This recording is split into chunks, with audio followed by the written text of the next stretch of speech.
And now, On a Pale Horse. Chapter 2. House Calls. The door opened again. This time a woman of middle age entered. Zane had never seen her before. She glanced approvingly at the fallen figure. "Excellent," she murmured. Zane wrenched his horrified gaze to her. "I killed Death!" he exclaimed. "Indeed you did. You shall now assume his office." What?" Zane was having trouble regaining mental equilibrium. "You are the new Death," she said patiently. "This is the way it is done. He who kills Death becomes Death." "Punishment," Zane said, trying to make sense of this. "Not at all. This is not murder in the normal sense. After all, it was him or you. Self-defense. But you are committed to take his place, and to do the best job you can." "But I don't know how to—" "You will learn on the job. We all do. Certain enchantments will imbue you to facilitate your performance and stabilize you, but the real motivation must be yours." She stooped to strip Death's black cloak from his body. "Help me, please. We do not have excessive time, and we don't want to get blood on the uniform." "Who are you?" Zane demanded, getting half a grip on himself despite the overwhelming unreality of the scene. "At the moment, I am Lachesis. You can see I am of middle age without much sex appeal." She was quite correct. Her face had the lines of solid maturity, and her hair was nondescript under a tight bun. She was comfortably overweight, but moved efficiently. "I determine the length of the threads. Now, lift his body. I don't want to tear the cloak." Distastefully, Zane put his hands on Death's corpse and lifted. "Who is Lachesis? What threads? What are you doing here?" She sighed as she worked the cloak off the body. "I suppose you do deserve some minimal explanation. Very well. You keep working, and I will tell you some of what you need to know. Not all of it, for some secrets are reserved to me, just as some you will discover are reserved to you. Lachesis is the middle aspect of fate. Fate? You will not learn very much if you insist on interrupting," she said with some asperity. "Sorry," Zane mumbled. This felt unreal. "Now get his shoes. They're invulnerable to heat, cold, penetration, radiation, etc., just as is the cloak. You must always be properly garbed when making a collection, or you become vulnerable. It is essential that you not be vulnerable. Your predecessor here was careless. Had he closed his hood across his face, the bullet would not have harmed him. See that you are more careful. You will have greater need to be on guard than he did. But I believe that interjection constitutes an interruption." Zane was silent. There was an eerie power about this woman that had nothing to do with her appearance. She could be the mother of any rebellious teenager. "I am fate, with 3 aspects," she continued after just enough of a pause to verify her command of the situation. "I determine the threads of the tapestry of life. I am here to ensure that you change roles expeditiously. It is very important that you perform better as Death than you have as a living person, and I believe you do have the potential. Now stand up so I can fit the cloak to you." Zane stood, and she set the cloak on his shoulders. It wasn't heavy, but it carried a peculiar mass. She had spoken of magic. This item of apparel reeked of it. "Yes, it is close enough. Go ahead and don the shoes, and don't forget the gloves. The shoes will, among other things, enable you to walk on water. Your rounds must not be balked by mundane trifles." "But this is preposterous," Zane protested. "I was about to kill myself, and now I'm a murderer." "Certainly. I had to measure your thread very carefully. Technically, your life just ended. See, Death's body will be taken for yours." She turned over the body, and Zane saw that it looked uncomfortably familiar. It now resembled his own, with a bullet hole in the face. "You will fill the office until you, too, grow careless and permit a client to turn on you." "Or until I die of old age," Zane said, not really believing any of this.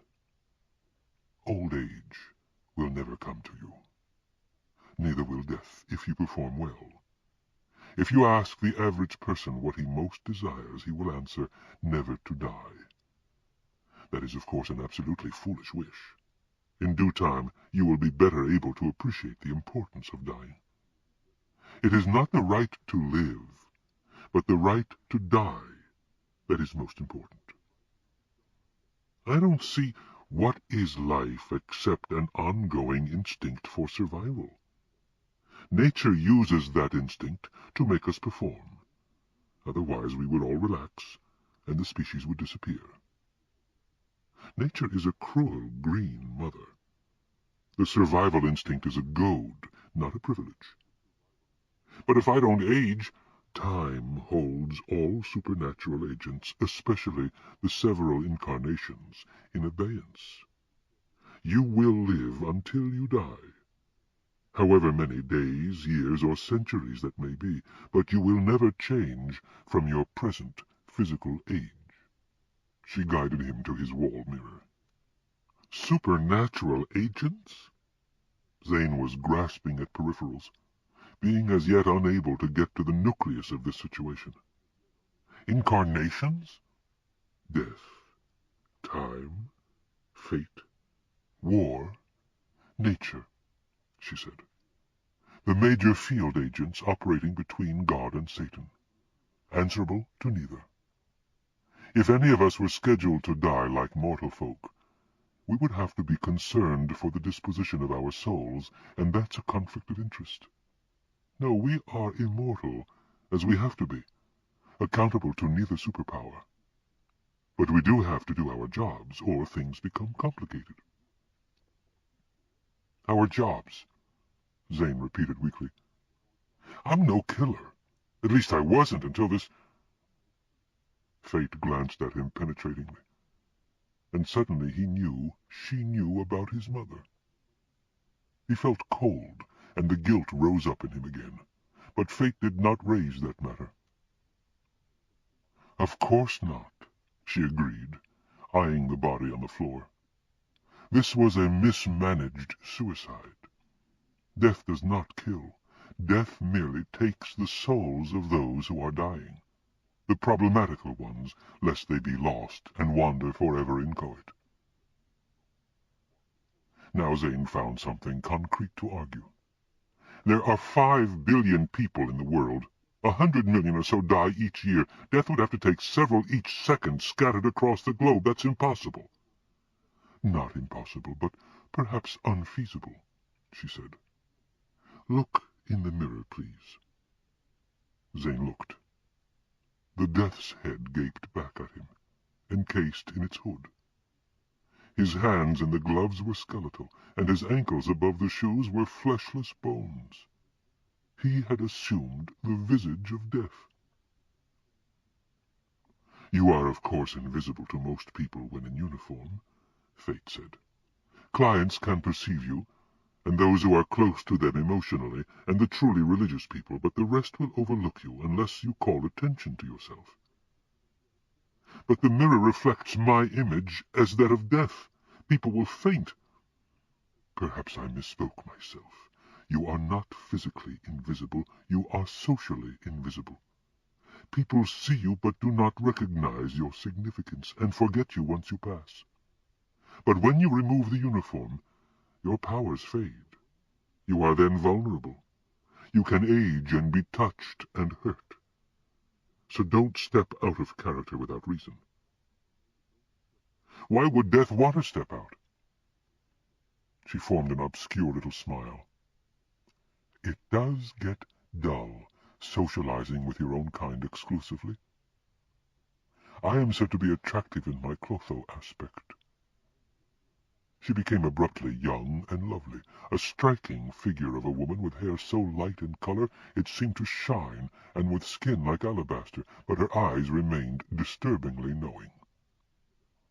Yet I would not hold your interest for centuries, perhaps not even decades. So we must dally on occasion with mortals. Zane wondered how many decades or centuries it would take to get bored with a woman who looked like that. It was an intriguing thought, but in a moment he returned to his prior concern. How can a single deaf person take several people each second? Hundreds of people must have died just while we've been talking here. I didn't collect their souls, and I don't think this person did. He indicated the defunct Death. I see I will have to explain in greater detail. Fate shifted back to her middle-aged aspect, and sat down in Zane's best chair. Her eye caught the wealth stone on the table beside it. Oh, I see you have a junk stone.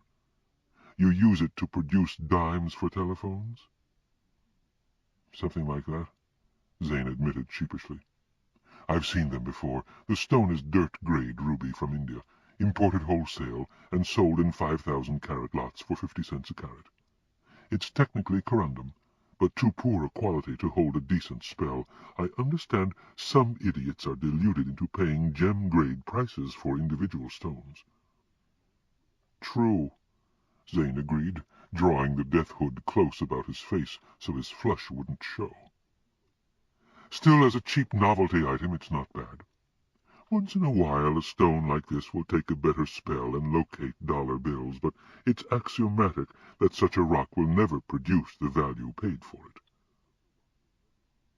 Zane thought again, painfully, of the beautiful, rich, romantic Angelica. True. Well, you won't need money now unless you spend a lot of time out of uniform and get hungry. Better to acquire a small cornucopia and use it for such occasions. Your job should keep you too busy for that until you develop proficiency. I still don't see how— Oh, yes, I was about to explain. Only a small percentage of people need Death's personal attention. The vast majority handle the transition themselves, though of course this is via the extended ambience of Death's will. Death's will? Oh, my, you are a novice. Let me see, I need an analogy. You know how your body goes on breathing when you're not paying attention, even when you're sleeping? It's a bit like that. Death's power is immediate and personal, but it is also distant and impersonal. When Death attends to a client personally, it's like consciously breathing. When Death merely permits a soul to depart its host unattended, that is like your autonomic system, the automatic functioning of your body. But when you die, these functions cease, both the conscious and the unconscious. When Death dies, all deaths in the world cease, until the new Death commences the office. The former Death, for example, is not really dead yet. His soul remains pinned in his body. He cannot die until you act, though his body will never again be animate. That is why it is so important that the transition be facilitated. Imagine the havoc if no one ever died. I don't know. If people lived forever— I haven't time to argue foolishness, she snapped. Just be satisfied that the first soul you personally attend to will free all the rest to depart naturally on their private schedules as my threads have dictated. Up to half an hour can be tolerated. I have arranged for this, but beyond that there will be one atrocious tangle. What souls does Death have to attend to personally? I really don't understand. It relates to the nature of souls and the balance within each soul of good and evil. Every good thought and deed lightens the burden, and every bad deed or thought weights it down. A newborn infant generally is about as close as we come to true innocence. Only when self-discretion comes can evil be indulged in. As William Henley put it, it matters not how strait the gate, how charged with punishments the scroll. I am the master of my fate. I am the captain of my soul. So the younger the person is at death, the more likely his soul is to remain innocent and to float to heaven when released. As William Wordsworth put it, not in entire forgetfulness, and not in utter nakedness, but trailing clouds of glory do we come from God who is our home. Heaven lies about us in our infancy. With age and self-discretion, the evil tends to accumulate, weighting the soul until the balance is negative. Such souls plummet like lead sinkers when released. But a few souls are in balance, with equal freighting of good and evil. These have no dominant affiliation and tend to cling to their familiar housing. These are the ones who need assistance. "That's what death does," Zane exclaimed, catching on at last.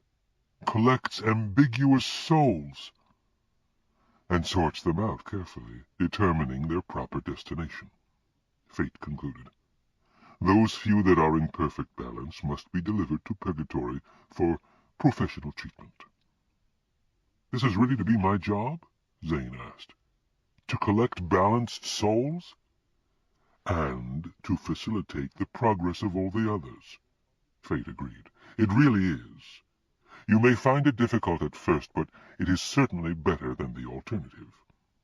She glanced at the virtually dead Death. Zane shuddered. "But why was I chosen to fill this office? I'm completely unqualified, or is it pure chance?" Fate stood. "I prefer to answer that at another time. I must not keep you from your appointed rounds any longer." "But I don't even know how to locate my clients." "There should be an instruction manual somewhere. Mortis will help you." "Who's Mortis?" She looked about. "Oh, I almost forget. You had better take the accoutrements. I'm not sure how they work, but you'll need them." "Accoutrements?" "The jewelry, the magic devices." "My wealth stone? I don't see—" "Not that junk stone. Leave everything of your former life here as it is, especially the star. Sapphire is no good for wealth divination at its best, and this one's inferior. Leave your watch, too, and any rings you have. You are through with living." She walked toward the door. "But I have so much to learn," Zane cried plaintively. "Then get to it, Death," she said, closing the door behind her. Zane looked desperately about, seeking some better hold on reality. How could he be Death? He had never even imagined anything like this. He saw something flashing. It was a solid watch on the wrist of the dead Death that would hardly be in keeping with the corpse of Zane, who had been too broke to redeem his pawned watch. This was surely an accoutrement. He bent with a certain distaste to remove it, then put it on his own wrist. It was heavy, a good 4 ounces, but fitted comfortably as though sized for him, and the flashing stopped. Evidently the watch had merely been calling attention to itself so that it would not be overlooked. It went with the office. It was, of course, dead black, a mechanical, self-winding instrument that seemed dull but expensive. Why would Death use a mechanical watch of whatever quality instead of a sophisticated electronic one, or a miniature magical sundial? Zane couldn't answer that at the moment. Maybe the last Death office-holder had been of a conservative bent. He might have lived for centuries before getting careless and failed to keep up with the times. Odd, Zane thought, that he felt no special remorse for the person he had killed. His initial shock at the act was wearing off so that what remained was mostly horror that there had been a killing, as if he had just watched a singularly brutal murder on television. Maybe this developing indifference was because to him Death remained an it, rather than a human being. But he, Zane, was now that it. He spied another flash. It was from an ear ornament, almost concealed because Death's left ear lay against the floor. Surely he was meant to take this too. It was one of the items of jewelry Fate had mentioned. He nerved himself for another contact with the dead flesh and got the gem removed. It was an earring, with a red garnet cabochon, rounded on one side, flat on the other, shining prettily. The thing was designed to fit a pierced ear, and Zane's ear was whole. He hesitated, then put the gem in his voluminous cloak pocket. There were footfalls in the hall, followed by a tentative knock on the front door. "Mr. Z, are you all right?" a voice came. It was his elderly neighbor, a nosy woman, but nice enough. Zane stood frozen again. What should he do? If he let her come in... "Mr. Z," the neighbor called more urgently. "I'm all right," he called back. "Mr. Z," she repeated. "I heard what sounded like a gunshot from this room. Please answer me." "It's all right," Zane shouted. The door opened. The woman's head poked in. "Mr. Z, why don't you answer? I know you're home. I saw you come in. If there is anything wrong, if a mugger shot you—" "I am home. There's no mugger," Zane shouted. "Please get out." The woman came all the way into the apartment. "I'm sure I heard—" Then she spied the body on the floor. It now wore Zane's clothing, though he didn't remember dressing it. Probably fate had done that while he was distracted by the enormity of his situation. She screamed, "Mr. Z, you're hurt!" She hurried to inspect the corpse, running right past Zane as if not seeing him. "In fact, you're dead." "So it seems," Zane said, somewhat wryly. Now the shock of what he had done was washing back across him, animated by the neighbor's reaction. He had set out to suicide, and instead had killed another man. He was a murderer. The immediately following events had been so surprising that much of the horror had passed him by. Now it was clarifying, and he was appalled. He had done many unfortunate things in his life, and today had been the worst, for never before had he killed another human being. Well, technically he had killed, but that had been a special case, and his mother... He cut off that thought. He had guilt, and he was indeed somewhat hardened to the evils of the world. Still... The neighbor woman turned. Now she saw him. "Oh, officer," she said, "I'm so glad you're here. Mr. Z is dead. I fear it was suicide. I heard the shot, and he didn't answer." Why had she waited so long before investigating? He had fired the gun half an hour ago. It must have taken her that long to work up her curiosity sufficiently. "Yes, thank you," Zane said gravely. "I will take it from here." "Oh, that's a relief." The woman fluttered out. Zane relaxed slightly. So it was true. He was mostly unrecognizable while in the Death Cape. The woman had seen him neither as himself nor as Death. She had taken him for a policeman, the kind of reassuring person she expected. Soon she would have the whole building informed. He walked out himself, traveling along the narrow hall and down the stairs toward the waiting vehicle. As he did, he realized in a random revelation that the death stone in the Mesa potted shop had been technically correct, but significantly wrong.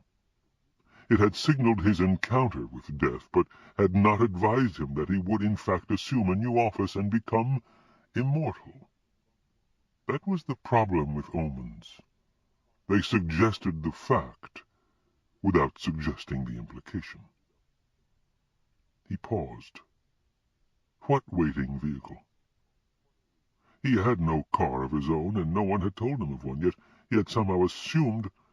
What? Well, how had Death traveled here? Did he flap his arms and fly through the air, or did he drive a car? Whatever it was, that was what Zane had to do. He stepped outside, peering about, letting his eyes adjust to the night. There was a vehicle, a pale limousine, parked sedately in the landlord's parking space. The landlord would have had the intruding car towed away, but the man was coincidentally absent. Probably coincidence favored the operations of the... What had fate called them? The incarnations. After all, how could Death handle his rounds if his car kept getting towed away by irate mortals? Zane thought it was the Death car because its parking lights were blinking at him. The things of Death made sure Death did not neglect them. Zane would have been pleased If the whole thing were not so grim. He walked up to it and around the rear.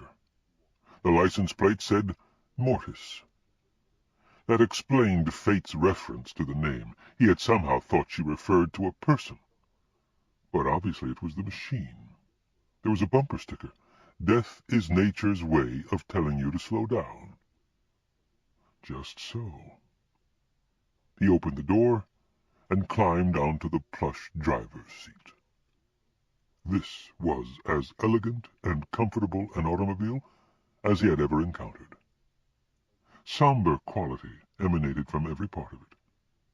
The upholstery was genuine alligator leather, and the metalwork was solid chrome. It was probably worth $35,000 in stock condition before the expensive options were added. He wasn't sure he dared try to drive it. His watch flashed, calling attention to itself. It was mechanical, but it had a magic way about it. The glowing hands indicated 8:05 p.m., the correct time of day. But the red sweep hand was moving. It hadn't been before. The seconds were marked by a miniature inset dial on the left, opposite the day-date windows on the right. This little hand was still moving, so he knew that function had not been usurped by the sweep. What was the red hand doing? As he watched, the sweep passed the noon spot, and the hand in the little 30-minute dial just below it clicked back from 9 to 8. The stopwatch function was operating, and now he realized it was running backward. The sweep hand was moving counterclockwise. What kind of stopwatch was that? A countdown timer, he realized. This watch was telling him he had less than 8 minutes to do something or to get somewhere, but what or where? A cold shiver crawled down his back. He was deaf, or some poor facsimile thereof. He had to go and collect his first soul. Zane rebelled. He had not sought this office. Only the purest coincidence had brought him to this incredible pass. Coincidence? He had touched on that before. If the woman who had explained things really had been Fate, then she must have measured the thread of his life. She had guided him to his damnable destiny. She had put him here deliberately. In so doing, she had in effect killed his predecessor. Why had she done that? The watch was blinking insistently. He now had 6 minutes. He wasn't sure what would happen if he missed whatever appointment he had, but knew already that these supernatural entities played hardball politics. Maybe his predecessor had balked, and so Fate had arranged to eliminate him. Certainly she had evinced no grief at his demise. If Zane balked, she could do the same to him. He wasn't sure how he felt about this office, but knew he wasn't ready for that, so he had better get on with the job, trying to buy time to figure out his real feelings about it and to ascertain what his real options might be. Where was the instruction manual Fate had mentioned? He didn't see it, and didn't have time to look for it. The thing could have been lost a century ago by his predecessor. Zane put his hands on the steering wheel of the car named Mortis and touched his right foot to the accelerator. Where was the ignition key? He had none. Maybe it was back on the body of the former Death. Zane shuddered. He had been propelled into this misadventure, but he didn't want to go back to its starting point. He checked the panel, hoping for an alternative. After all, many vehicles operated by magic in minor ways. Just as many magic things had mechanical controls. A simple touch switch was marked on, off. He flicked it to on, and the car came to life. The front panel lighted, the radio came on, and the seat harness clasped him protectively. The motor thrummed with muted power. Oh, yes, this was some car. Well, so be it. Zane found the reverse control and started backing the car out. It handled like a dream device, amazingly smooth and responsive. Death had lived no Spartan existence. A warning beeper sounded, and the rear-view mirror flashed. The way was not clear, but in a moment it was, as a stray auto passed, and he was able to back onto the street. The Deathmobile continued to move smoothly, responding so instantly and accurately to his smallest guidance that it almost seemed alive. Zane was no automotive expert, but suspected this was one of the finest machines of its breed. It was not magic, basically, but was as apt an instrument of transport as anything magical could be. Oh, yes, Death possessed the best. Yet Death, for all his perquisites, was dead. This was the somber reality behind the seeming affluence. Death's killer had inherited the estate. He shifted to drive and moved carefully forward, getting the feel of this wonderful thing. It was easy to merge with the traffic. The windows and mirrors provided excellent visibility all around, and the wheels seemed almost to steer themselves. Maybe there were crash guards magnetically distancing the car from other vehicles. Certainly the driving seemed better than Zane's own, since poverty had kept him out of cars for some years. The death watch now indicated 4 minutes. Where was he going? Zane concentrated on the passing geography and realized he was headed west, but this did not necessarily bear any relation to the direction in which he should go to make his appointment. How did Death home in on his victims? Victims? He didn't like that term. Fate had used the word client, as he recalled. That was better. By whatever term, there had to be a way. Zane felt about his cloak and found an inner pocket with an object inside. He drew this out and glanced at it while driving. It was a bracelet, with the band broken. That explained why the former Death had not been wearing it. Death had grown careless about a number of details, it seemed. But what did this item signify? There were 3 prominent jewels set in the bracelet. One was an orange-yellow cat's eye, the eye stretching across half the polished surface. It seemed almost alive, looking at him. The middle one was a pink stone with a line across it, the line capped by a kind of arrowhead image at one end. The third was a greenish gridstone, probably rutilated quartz, pretty in its fashion, with 2 imperfections on its surface. One marking was light, the other dark. There was also a light tracery of curved lines, marring the otherwise straight-line pattern. Zane couldn't make much sense of this. The watch now showed only 2 minutes remaining. He had to figure things out in a hurry. He turned a corner, and as he did so he saw that the pink stone changed. Its arrow swung around to point in a new direction. No, the car had swung about. The arrow pointed the same way it had before, northwest. Zane goosed the accelerator and cut into the fast lane. The driver honked in protest, but gave him room. He turned another corner, now going east, and the arrow swung again. It was definitely pointing somewhere. He turned north, then east, orienting as well as he could on the direction shown. The arrow remained true to its heading, but now the cat's eye was changing, growing larger on its stone. That must mean he was getting closer. It was a perspective stone, telling him when he got near his destination. But the cat's eye was expanding very slowly. If its rate was linear, he would never get to his appointment on time. Somehow it seemed very important that he do so. Was lateness as bad as an outright balk? Zane turned another corner, and noticed that the green gridstone brightened as he did so. What did that mean? He turned again, and saw that a button on the car's dash glowed in concert with the flash of the green grid. Experimentally he turned again, ignoring the chorus of protests by other cars to his erratic behavior, and touched the button with his forefinger just as it flashed. The car wrenched. The outlines of the city blurred. Zane felt as if he were in a space shuttle zooming at supersonic velocity across the terrain of the world. Then, as abruptly as it had started, the blurring stopped. Zane looked around, startled. He knew immediately that he was in a different city. He guessed it was one a significant distance northwest of Kilvarrow, perhaps all the way across the continent, maybe even the great port city of Anchorage.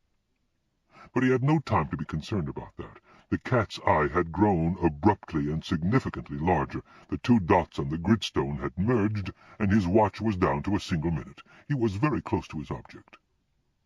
With this assurance, Zane proceeded with greater confidence. He was beginning to get the hang of the use of Death's instruments. He now understood that the eye grew until it covered the stone, and that would be when he arrived. When the direction arrow started shifting, though he was driving in a straight line, Zane knew he was there. Just in time, too. His watch's red hand showed only 30 seconds and counting. The eye was maximal, and the arrow spun in a full circle. He had to be right at the scene, but there was nothing here. He was passing through an ordinary intersection. Was this a false alarm? He slowed and drew to the side of the street, perplexed.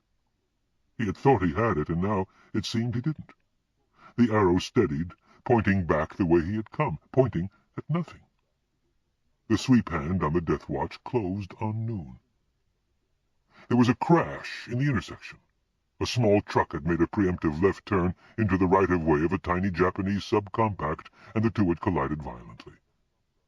Zane turned off his motor and got out of the Deathmobile, not caring whether it was legally parked. He hurried to the scene of the accident. The man in the truck was half-stunned. The woman in the little car had an enormous sliver of supposedly unbreakable glass through her neck. Blood was gushing out of her, flooding the dashboard, but she was not dead. Zane hesitated, appalled. He saw no way to save the woman. But what was he to do? Cars were screeching to halts, carpets were landing, and people were converging. The woman's glazing eyes clarified momentarily. She saw Zane. Her pupils contracted to pinpoints. She tried to scream, but the blood cut off her breath, keeping her silent. Someone nudged Zane's elbow. He jumped. Fate stood beside him. "Don't torture her, Death," Fate said. "Finish it." "But she isn't dead." "She can't die quite until you take her soul. She must remain in terrible agony until you put an end to it. She and all the others who are trying to die during this hold period. Do your duty, Death." Zane stumbled toward the wreckage. The woman's terrified eyes tracked his progress. She might see nothing else, but she saw him. And Zane knew from his own recent experience how horrible the oncoming specter of death was. But he didn't know how he was supposed to finish ending her life. The victim's dress was torn, showing how the glass had sliced all the way down across her right breast, leaving her front a mass of gore. There was absolutely nothing pretty or merciful about this demise. It had to be terminated quickly, yet the woman tried to resist his approach. She wrenched her left hand up to fend him off, the hand hanging from a broken wrist. Zane had never before seen such physical and emotional pain, not even when his mother had... He reached for her, still uncertain what to do. Her wrist blocked his hand, but his flesh passed through hers without resistance. His hooked fingers caught in something that felt like a cobweb there inside her head. He wrenched his hand out, and it trailed a festoon of transient film like the substance of a soap bubble. Disgusted, he tried to shake it off, but it clung like a string of spittle. He brought his other hand up, holding the jeweled bracelet, and tried to scrape the stuff away. The thin film tore, but clung to his other hand. "This does not become you, Death," Fate said reprovingly. "This is her soul you are brutalizing." Her soul. Zane's eyes tried to glaze like those of his victim. He stepped back, and the tattered soul moved with him, stretching out from her destroyed body as if reluctant to separate from it. Then the silken strand snapped free and contracted. He held it dangling limply, like the discarded skin of a molting snake. The woman in the car was dead at last, the horror and anguish frozen on her face. Death had taken her soul, and ended her suffering. Or had he? "What happens now?" he asked Fate. His body was shaking, and he felt unpleasantly faint. "You fold the soul, pack it in your pouch, and go on to the next client," she answered. "When you have a break in the schedule, you will analyze the soul to determine to which sphere it should be relegated." Which sphere? His mind refused to focus, as if his very thoughts were blinded by the client's blood. Heaven or hell? "But I'm no judge of souls," he protested. "Yes, you are now. Try not to make too many mistakes." Fate turned and walked away. Zane stared at the dangling shreds of the soul. People passed him, but no one noticed him. He might as well have been alone.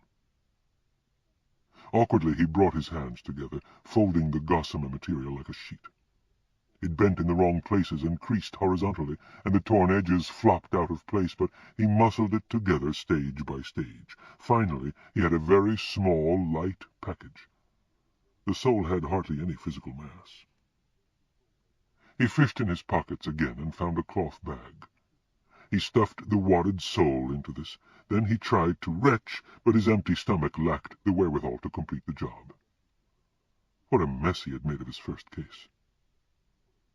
The police had arrived, and an ambulance, and people were extracting the mangled remains of the victim from the wreckage of her car. Witnesses were being interviewed, but no one thought to question Zane. He was coming to understand how this operated. He was not invisible, but he was unnoticeable, except when it counted. He had collected his first soul. No one needed to tell him that he had pretty well bungled it. He had frightened the woman unnecessarily, extended her torment while he dallied, and ripped her soul forth most unkindly. This certainly was not an auspicious commencement of his new duties. His watch was flashing again. The sweep hand was moving. He had 7 minutes to make his next appointment. "I'd rather die myself," he muttered. But he wasn't quite sure of that. Life could be ugly, and his present office was also ugly, but dying was worse yet. What a torment the human condition could be. What alternative did he have? Zane hurried to the deathmobile. He didn't know what the normal frequency of clients was, but supposed a backlog had accumulated during the transition, if such a thing were possible. Maybe it wasn't. Maybe fate had timed the changeover to occur during a lapse in other clients. He oriented on the next case and drove toward it. As the green grid flashed, he touched the button on the dash panel and launched toward the location on hyperdrive. This one was far south, probably well below the equator. But as the car stabilized in the new city, the guide gems functioned normally, and no one seemed to notice his sudden appearance on the street. Zane was not at all sure he liked this business of collecting souls, but still was hesitant about balking. How long would the woman in the wrecked car have suffered if he, Death, had not been there to relieve her of her soul? He didn't care to think about that. The car ran smoothly, maneuvering through traffic expertly. It was a real pleasure to drive. He followed the arrow and eye and closed quickly on his destination. Where was he? Maybe in Brasilia, in the bosom of the southern continent. But no, now he saw the Phoenix General Hospital. This was the Arizona of the country. He had not hiked south of the equator at all. He had severely misjudged his progress. Well, he would learn with experience. He parked in the visitor's lot, drew his cloak about him, and proceeded to the appropriate ward, feeling nervous.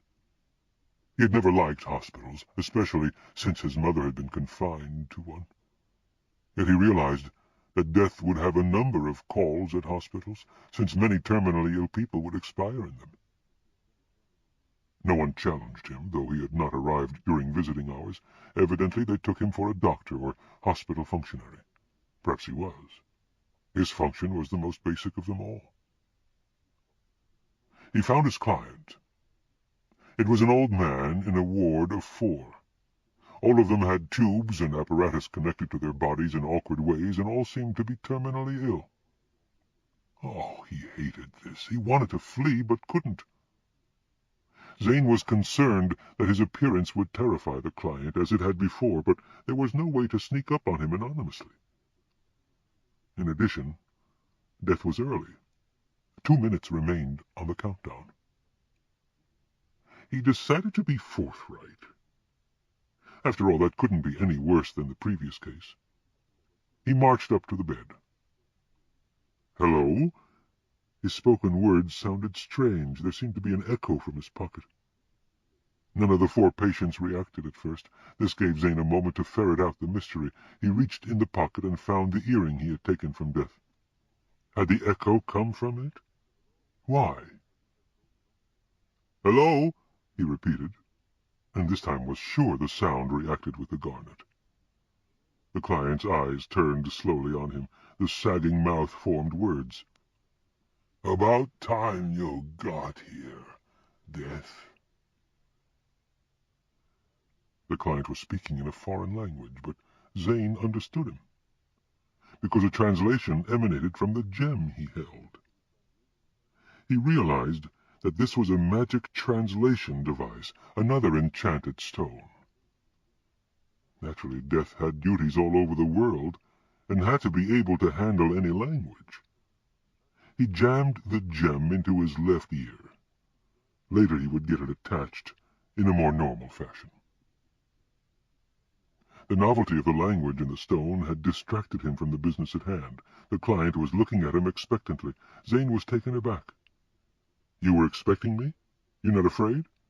"Expecting you? I've been seeking you for 6 months. Afraid? I thought I'd never get out of this prison." "This hospital? It seems nice enough." "This body." Oh. And it seemed the translation worked both ways, for the man understood Zane's words, though there was no noise in his ear. "You want to—" The client squinted at him. "You're new at this job, aren't you?" Zane choked. "How did you know?" The man smiled. "I had a close encounter with Death once before. He was older than you, more wrinkles in his skull. The sight of him so fazed me that I surged right back into life. I had been dying on the operating table, but the operation became a success. That time." "I know how that is," Zane agreed, thinking once more of his mother. "Then I had a reserve will to live that manifested when challenged, but my condition is farther gone now. Neither science nor magic can abate the pain any more. Not without dulling my intellect, and I don't want that. In any event, I suspect that death is merely a translation to a similar existence without the burden of the body. Some people don't even realize when they're dead. I don't mind if I realize, just as long as the pain abates. So my will has eased, and I'm ready to lay life down. I hope you are competent." Zane looked at the death watch. He was a minute overdue. "I hope so too," he said. "I talked with you too long." The man smiled again. "It was a pleasure, Death. It provided me a brief respite. If you ever discover a person truly being kept alive beyond his will, you must use force if necessary to ease him. I think you will do that." Again Zane thought of his mother. "I have done that," he agreed in a whisper. "A person has a right to die in his turn, I believe that, but some would call it murder." "Some would," the client agreed. "But some are fools." Then his face tightened with a spasm of intense pain. "Ah, it's time," he gasped. "Do it now, Death." Zane reached for the man's soul. His fingers passed through the client's body and caught the web of the soul. He drew it carefully out, not tearing it. The man's eyes glazed. He was dead, and satisfied to be so. The three other patients in the room paid no attention. They didn't realize the nature of the visitor, or know that their companion had died. Zane folded the soul and put it in his bag with the other. He was getting better at this, fortunately. He felt better about it, too, for he knew he had done right by this particular client, sparing him further futile pain. Perhaps this office was not as dreadful as he had thought. He looked at his watch. The countdown was running again, but showed almost half an hour. The cat's eye was large. The location was close. For once he wouldn't have to hurry. He drove to a park area beyond Phoenix and pulled off the street. He opened his bag of souls, put in his hand, and drew one out. He unfolded it carefully, spreading it out as well as he could against the inside of the windshield. It was a whole soul, untorn, so he knew it was the most recent one he had collected. The soul, silhouetted against the glare of oncoming headlights, showed patterns of translucency and opacity, like a convoluted Rorschach blob. It was fascinating in its intricate detail, but he had no way to judge its overall nature. Should this one be relegated to heaven or hell? Something glimmered in his mind, almost like a memory from a prior existence.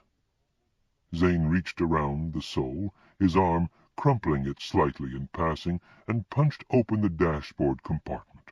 Sure enough, inside it were several more gemstones. He had gone from paucity to plethora when he assumed this office. 2 stones were gently flashing. Zane drew them out. They were more cabochons, half-rounded, polished hemispheres. One was a dull brown, the other a dull yellow. He set their flat faces together, and the two formed a sphere, a little like the dark and light faces of the moon. Perhaps they were moonstones. They were a matched set, but what was their purpose? He let the stones separate, and brought the brown one near the spread soul. The stone flickered, as if hungry. He slid it across the surface of the soul, and it flickered whenever it crossed a dark patch. Aha! Zane brought the yellow stone near. It flickered as it passed the light portions. If dark equated with evil, and light with good, he had here his analytic mechanism. One stone responded to each aspect of the soul. He could perform the magic analysis scientifically. But how was the final balance to be ascertained? Maybe the stones gained weight as they absorbed the readings from the soul. Was there a set of scales? He checked in the compartment, but found no scales. Well, maybe the mechanism would become apparent at the right moment. He really did not have time to ponder at length. Zane passed the brown gem across the length of the edge of the soul, then down a swath just in from the edge. The dark items flashed into the stone. Where he ran over a portion already covered, there was no response. The gem only picked up any given sin once. As it did so, it gradually darkened, but did not seem heavier in Zane's hand. Of course, the change might be too small for him to detect. By the time he had covered the whole soul, the stone was almost black. There was certainly a lot of guilt and sin on this ledger. Zane wondered what the details were, but had no way to learn them. The client had had a mixed life before cancer brought him down. Perhaps that was all death needed to know. He passed the yellow stone across the soul in the same fashion. As it picked up the good aspects, it brightened until at the end it shone like the brightest moon. Now what? Certainly the stones had changed, taking the measure of this soul, but which one had changed more? The dark one certainly seemed heavier than the light one. Did that mean that evil predominated in this soul? Yet the light stone had seemed to become lighter as it proceeded, as if the good in it were buoyant. Maybe the trick was to ascertain which gem had changed more. Was there more sink to the dark stone, or more lift to the bright one? Where was the balance when the two were averaged? Then he had it. He put the two stones together. They clung to each other as if magnetically attached, and the line of their cleavage writhed into the configuration of the Oriental yin-yang or the Occidental baseball. They were merged. He let go of the ball. It hovered in mid-air in almost perfect balance. What was this soul's destiny? Then, slowly, it rose. The balance was marginally in favor of heaven. Zane let his breath out. He had been more nervous about this than he had realized. He had been in doubt about both the technique of analysis and the destination of the nice gentleman he had talked with. Nice? The man couldn't have been too nice, or he would not have had so much evil on his soul. The gem ball nudged gently against the ceiling of the car. Zane didn't let it go outside. With the car windows closed, the ball was not going anywhere. He needed to send the soul itself to heaven, but how? He fished in the compartment again. He found a roll of transparent tape and 2 packages of balls. The balls were of distinctly differing densities. Some were pith and threatened to float away, others were lead, quite heavy. Now it came clear. Zane refolded the soul into a compact mass, bound it together by a loop of tape, and affixed a buoyant pith ball. Then he opened the car window and released it. It floated up into the starry sky, and in a moment was lost to view. He hoped the package arrived safely in heaven. This seemed an unconscionably primitive way to transport a commodity as precious as a soul. Surely it should be possible, in a world possessing magic carpets and luxury airplanes, to transport a soul more safely and efficiently than by such means. But of course, this was his predecessor's method. Maybe Zane would be able to update it when he learned more about the office. The merged stones fell apart, their original dull colors returning. That job was finished. He returned them to the dashboard compartment. The death watch was counting down past 10 minutes. He had used up his spare time and had to move. Zane oriented the car and touched the hyperdrive button. This time the wrenching was longer. He looked out the window. He was passing across water. He was proceeding east across the ocean, according to the compass he now spotted on the dash. He left the night and re-entered day, realizing that it had been evening when he started this business and late afternoon when he had taken his first client in Anchorage, and evening again in Firebird for his second. The world continued its turning regardless of his business, and he was zipping in and out of day. In a moment, land loomed. The car swooped up to it, slowing, then rolled across a brief beach, through a development of 20-story modernistic condominiums, through, not around, a ragged brown mountain range, past a village that filled in a valley with white plaster-sided houses, through an olive orchard, past grazing horses, and to an open field.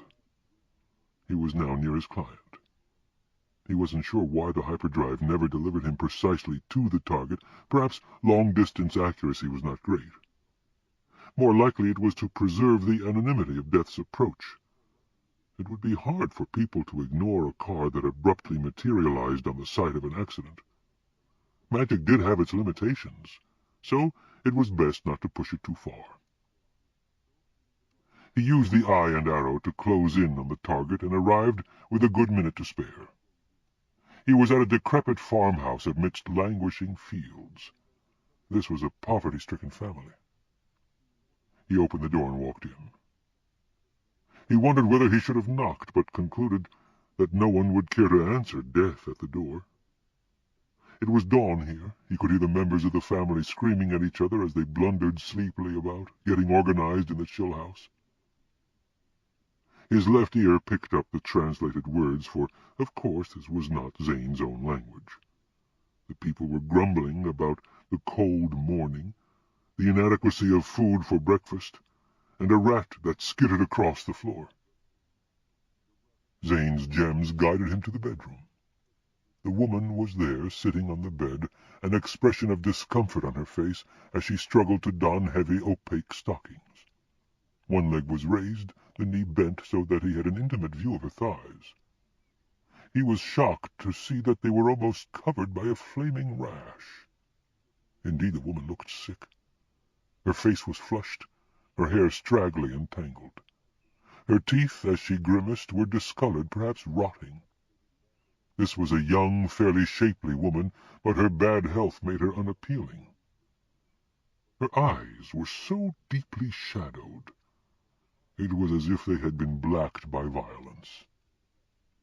Then Zane realized that there had been violence. She had bruises and scrapes all over her body where flesh showed.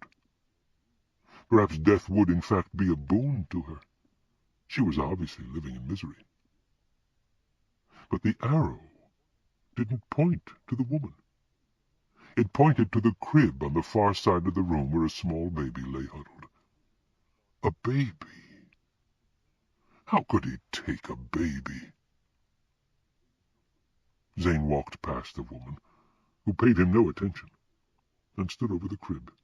The baby had scuffled off its inadequate blanket during the night and lay, exposed and damp, face down, its skin bluish. It was, he realized, about to suffer a crib death. But what of the 50-50 rule that governed his clients? Most people died and were separated from their souls without his direct help. Only those who so cluttered their souls with evil as to be in doubt of salvation required the personal service of death.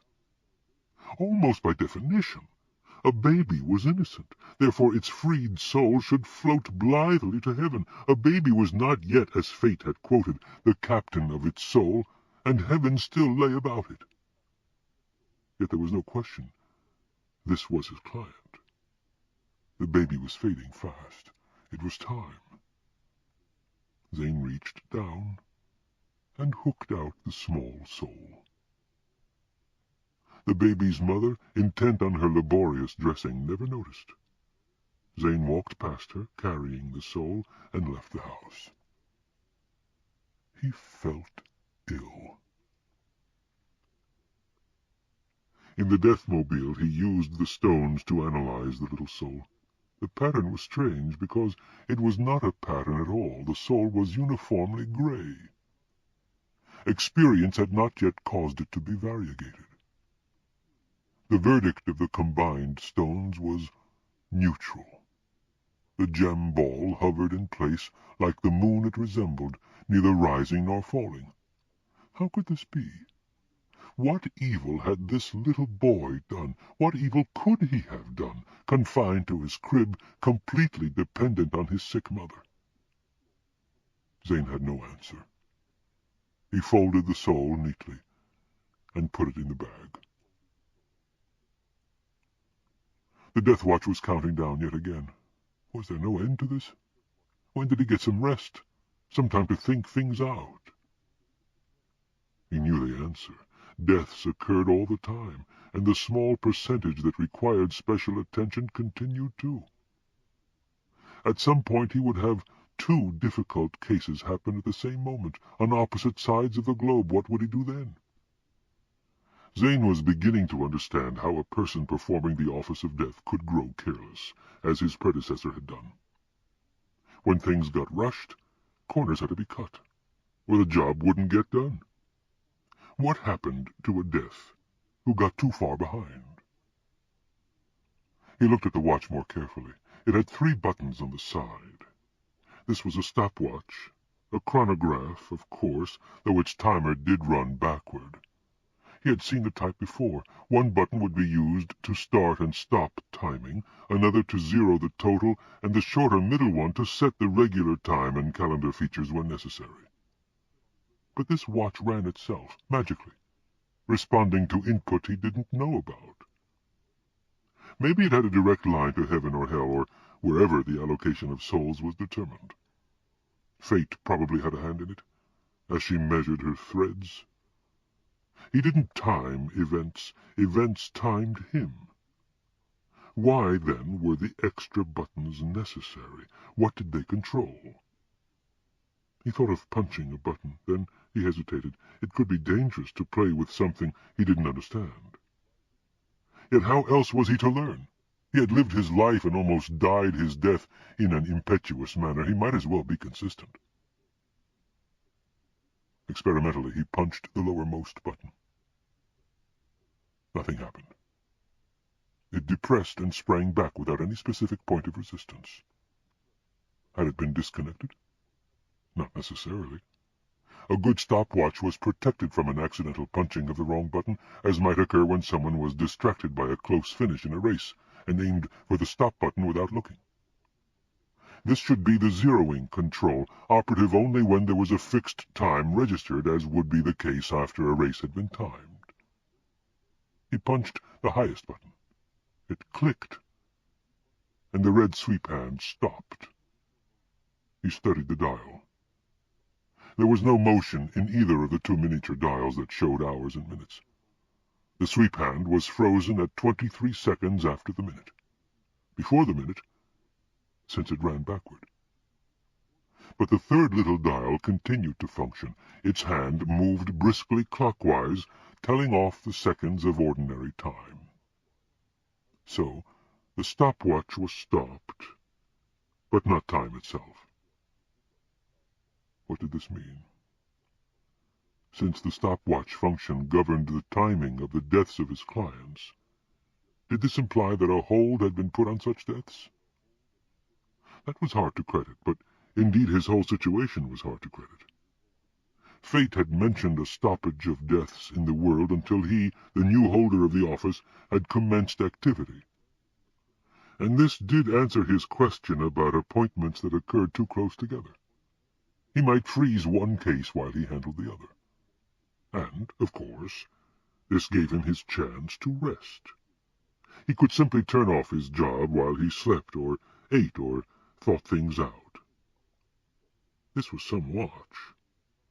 It did not merely time existing events, it coerced events to its timing. Zane saw that he had only 2 minutes, in addition to the 23 seconds, until his next appointment, and the green gridstone showed this was halfway across the world. That was crowding it. He punched the zeroing button, and sure enough the timing hands clicked back several minutes, providing him a full 10 minutes. In that time he knew the Deathmobile could take him anywhere on Earth. What then was the hours dial for? It could register up to 12, but if 10 minutes was all he could reschedule, he would never need to read hours. Zane decided to ponder that later. Right now he had to organize himself. He needed to figure out what to do with the baby soul, for one thing. He was not going to send it to hell, and might not be authorized to send it to heaven. Probably he should take it to Purgatory for expert designation. He assumed that if heaven and hell were literal, so was Purgatory. But where was it?